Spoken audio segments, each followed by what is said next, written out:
Welcome to this executive explainer on the global rebalancing. Look, what we've put together for you today is a high-level intelligence briefing, specifically tailored for senior leadership and our fantastic international audience, right here on Nagrik News. We're going to map out the absolutely severe macroeconomic and geopolitical shifts that are defining 2026. Because in an era where global stability feels, well, incredibly fragile, understanding these shifting dynamics isn't just interesting, it's absolutely vital for your strategic planning.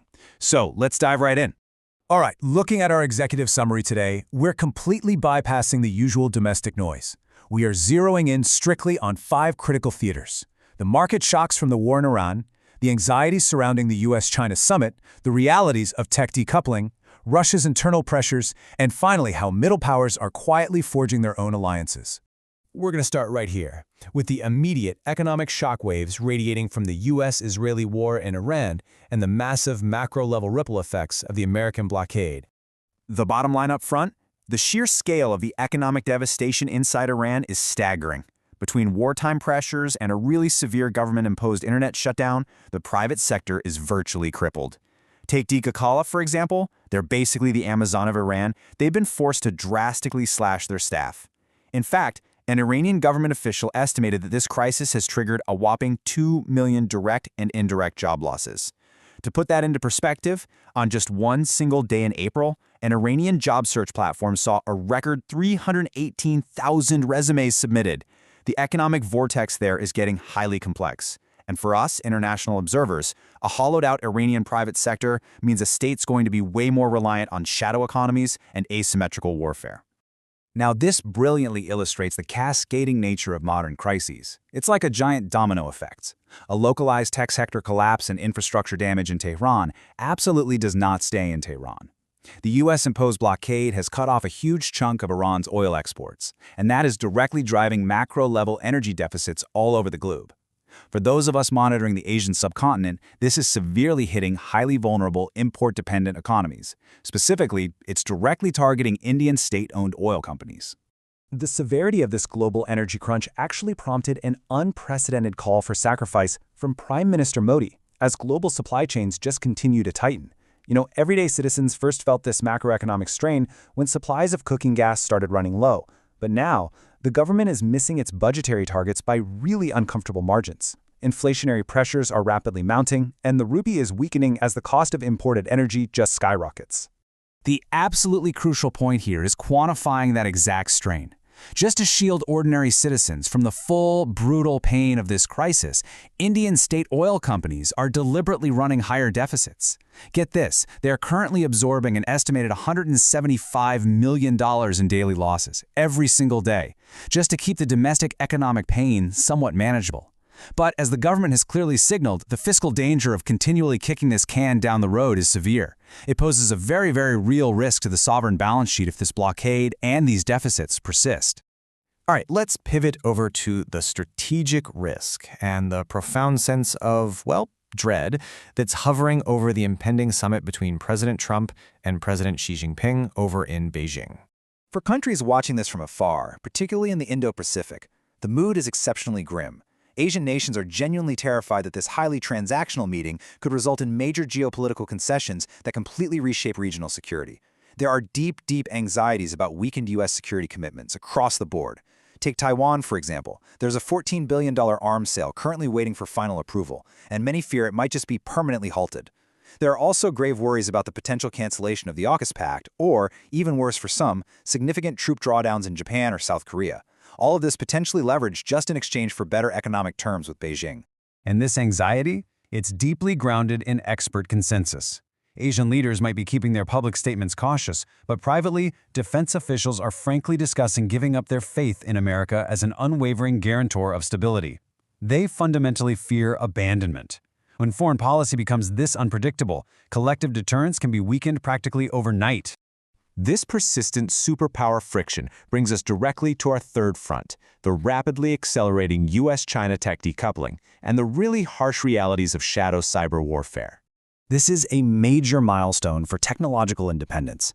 The Chinese AI startup DeepSeek successfully pivoted to utilizing domestic Huawei chips. This definitively proves to Beijing that U.S. export controls, the ones restricting NVIDIA semiconductors, they haven't derailed their progress at all.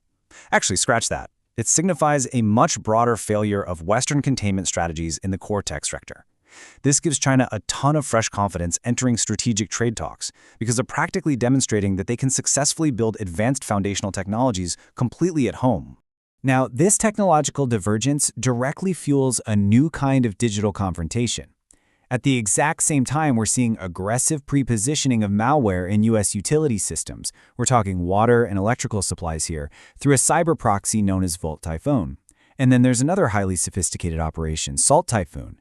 They've successfully tapped the phones of senior U.S. officials and comprehensively breached massive telecommunications providers.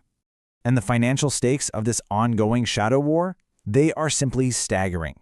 China-sponsored actors are allegedly extracting between $225 billion and $600 billion in intellectual property from U.S. companies annually. The sheer scale of this persistent intrusion creates massive underlying tension for the global economy, and it directly threatens competitive advantages across vital industries. Meanwhile, if we look over at the European front, the enduring conflict in Ukraine is generating some rare, steadily mounting internal friction for Vladimir Putin. While Putin obviously faces no direct threat from democratic elections, we are closely tracking three very distinct camps of domestic discontent. This is driven by the stark realities of a war that is now entering its fifth year. Older citizens, they are deeply angry about stagnant incomes and sharply rising living costs. Younger populations are highly frustrated by new, aggressive internet outages and government app throttling. And then, across the board, there's just a broad societal exhaustion. The public is experiencing a sharp turn for the worse in their daily lives, and it's putting totally unique pressure on the Kremlin. And remember, for global markets, a pressured Kremlin is an unpredictable Kremlin. That elevates the risk of sudden asymmetric escalations, simply to distract from those domestic woes. So, considering all of this, how are international leaders actually adapting to these unpredictable giants, the rolling economic shocks, and these regional wars? Well, leading analysts characterize this macro trend perfectly. It's 50 shades of hedging. I love that phrasing.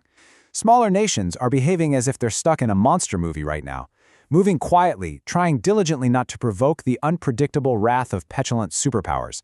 Because trust in both Washington and Beijing is remarkably low, these middle powers are quietly building their own alternative networks. And understanding these alternative networks is an absolutely key investment and strategic takeaway for navigating the decade ahead. Notice the actionable intelligence here on how middle powers are proactively executing supply chain and defense diversification, entirely independent of the major superpowers.